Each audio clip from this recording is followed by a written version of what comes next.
This is a website that allows us to launch an asteroid at any part of the map. So of course, I'm gonna have to drop this thing on Manhattan. So with a nice even diameter of 2,000 feet at a rate of 40,000 miles per hour, we're gonna slap it right down there in the middle of downtown. It looks like there's a blast that went. What happened? Oh, you know what? That's not that bad. I actually thought it'd be way worse. Only 1 million people got vaporized, and the crater is 2,000 feet deep. Oh, there's a 12-mile wide fireball now. I forgot that would happen. 7 million people, were oofed in the fireball. Oh, okay. Man, those vaporized people got it lucky. Oh, we can zoom out and see the radius of like how far this is going. Okay, yeah, that was actually way worse than I thought. 50% fatalities. There's also a huge decibel shock wave. So how many people have gone deaf now? Oh, we can move it. Oh, that's nice. Okay, so we want to do that like in the middle of upstate New York. Anyone within 35 miles would likely receive lung damage.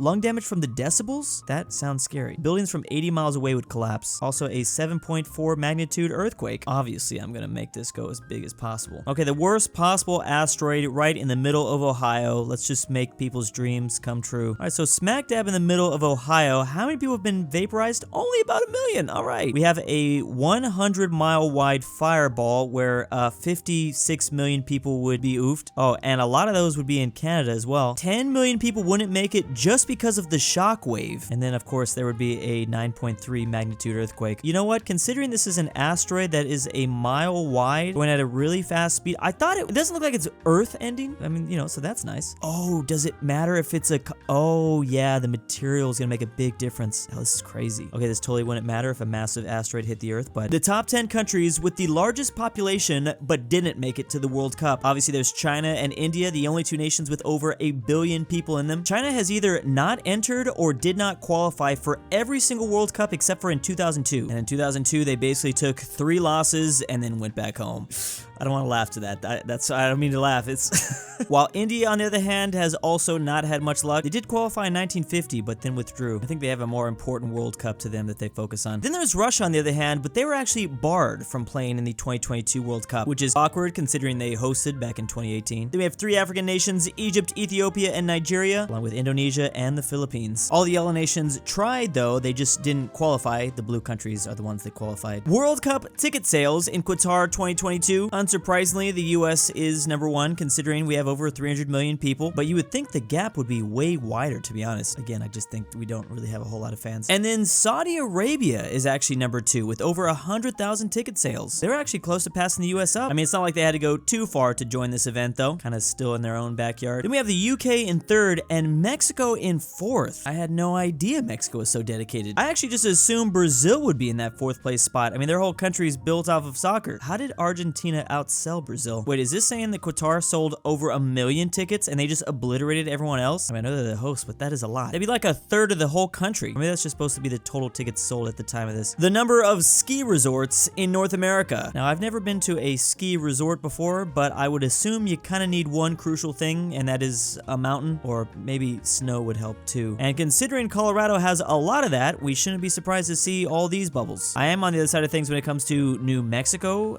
How did you do this, New Mexico? There's clearly a lot about New Mexico I don't know about. California looks to be one of those states that are at the top of the list, but most of our ski resorts are here in Northern California and in the inland area. Clearly, though, this region is the most popular in all the continent, both in Washington and over the border in British Columbia, or Canada. I kind of figured we'd see a lot more larger dots throughout the Canadian countryside, but not really. They really are just focused on the west, which is pretty obvious, Drew. I don't know why I'm so confused. Like, a lot of this is pretty straightforward when you look at a topographic map. Wait, so does Mexico have 0 ski resorts? I know they got some mountains and some places snow. Maybe this is just because I'm from the west coast, but I am surprised to see how many ski resorts are in the northeast. This is way more than I ever expected, and it's just really concentrated over there in one area. This stuff is all like spread out. Maybe the biggest surprise of them all, there is a ski resort in Texas, and it's not just in Texas, it's at a university, Texas A&M. Okay, so you don't even need snow to be able to make this map. I guess any place could have a ski resort. College enrollment versus total tuition in the United States. So between 2012 and 2022, college enrollment has actually dropped. There's about 3 million less students here in the US. However, this blue line represents college revenue, and it has actually increased somehow. This huge dip in 2022 is obviously due to the pandemic. Do the books cost like $1,000 each now? I wouldn't be surprised. But a lot of that might be due to inflation. This is still a lot of money though. Probably a ton of factors that contribute to all this. Here is young adults with a university degree in Europe between the ages of 25 and 34. What percentage of the population have some sort of degree? It looks like Ireland is at the top. 55% of people in this age group have a degree. The little Mediterranean island of Cyprus also pretty high up. On the opposite side of things, almost all of Romania, Hungary, and Bulgaria, they have about 15% of this age group with a degree. The divide between northern and southern Italy only continues, although it's not a very drastic divide. This green represents only about a quarter of people with a degree. Greece and Turkey, on the other hand, seem to be doing pretty good, about 35 to 45% here. I was curious if we would see another divided Germany. Echoes from the past. The east side here does have a little patch of yellow, and the western side down near Austria contains the most for the country. The actual highest part on the entire map is inner London. 3 out of 4 people from this age bracket have a degree. That seems like a crazy percentage. Lowest is literally just all of Romania. Lithuania also really high on this list though. I didn't know the Lithuanians valued education so much. How do international students impact this? Like,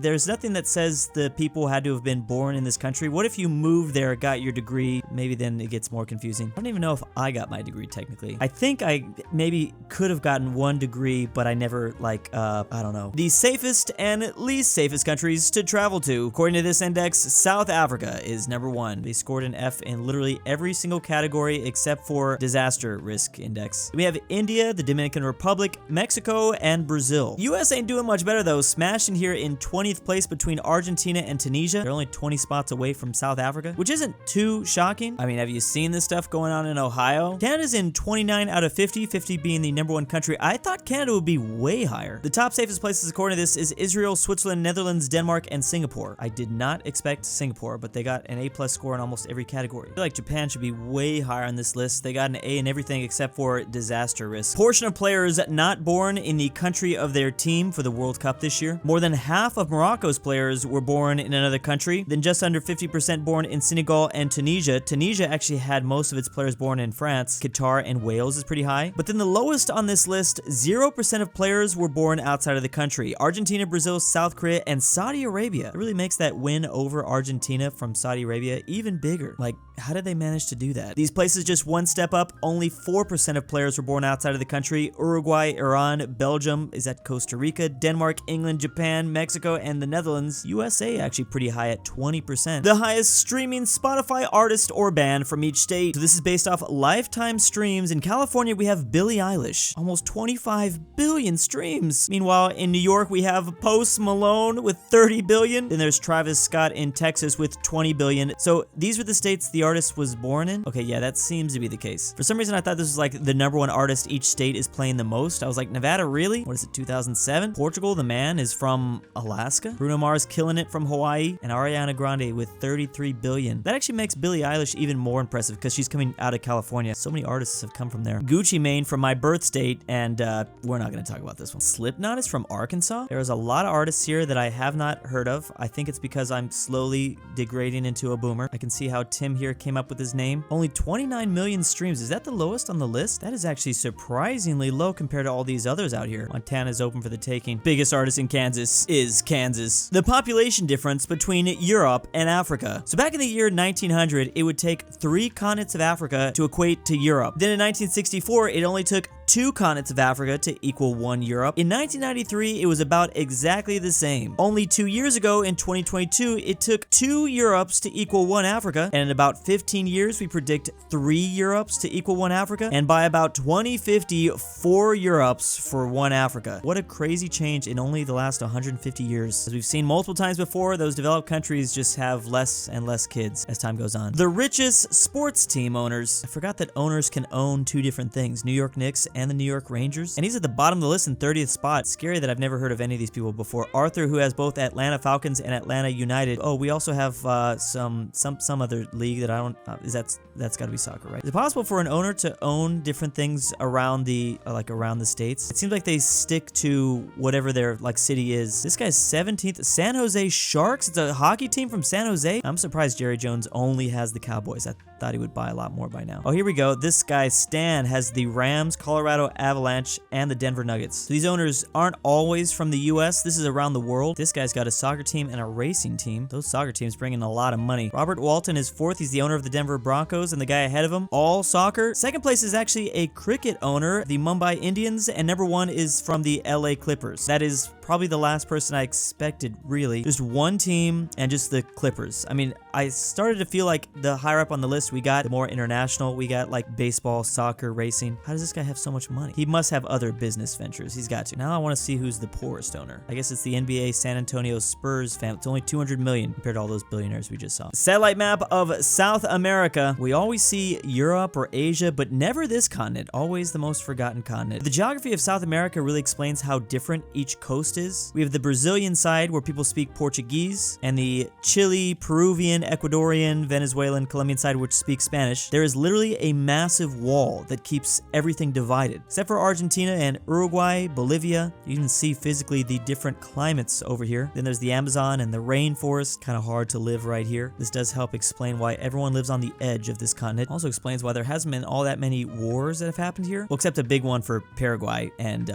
yeah, we're not going to talk about that one. They didn't even have geography to help them at all. Has your country ever been at war with Russia? Okay, let's just get rid of the most obvious on the list. Well, it's Ukraine and Germany and Poland for that matter. I think we all know they've definitely been at war with Russia. Obviously Finland as well, and then the Great Northern War saw Sweden and Russia go at it. It was a while ago though. When was Kazakhstan at war with Russia? Was that recent? That had to have been old. Yeah, you got to go back a couple centuries for that. Belarus or White Russia, never been at war with Russia. They are very big stands there, this country. Neither have a lot of former Yugoslavian states or Albania. Croatia has been at war with Russia though. Again, WW2. France was at war with Russia during the Napoleonic era. When was Spain and Portugal at war with Russia? Probably along the same side as the UK. It was a couple centuries ago. Belgium, Ireland, and Iceland have also avoided war with Russia. Also can't forget on the other side of the landmass, Japan has been at war with Russia. I believe China has as well if you include some border conflicts. Mongolia, again, way back in the day. And then obviously they can include Afghanistan too. Well, the Russian and Spain conflict lasted 200 years. And it was in Oregon. And then nothing happened. Okay, this story just keeps getting crazier. And big thanks to my patrons. Drew, I'm stalking you and will kidnap you December 27th, 2022. DJ McSkillet, aPhatNarwhal. Drew's Argentinian $20 is a lottery. Bring back Evan Pryce. GoodOldRyah. Kilgore LuxembourgLover. Gamer Bassall 69. Patrick. Phresh Animations. RyeThePie. Scottish. If you hear this, I love you. The Mexican Twickenhamster. And why am I doing this?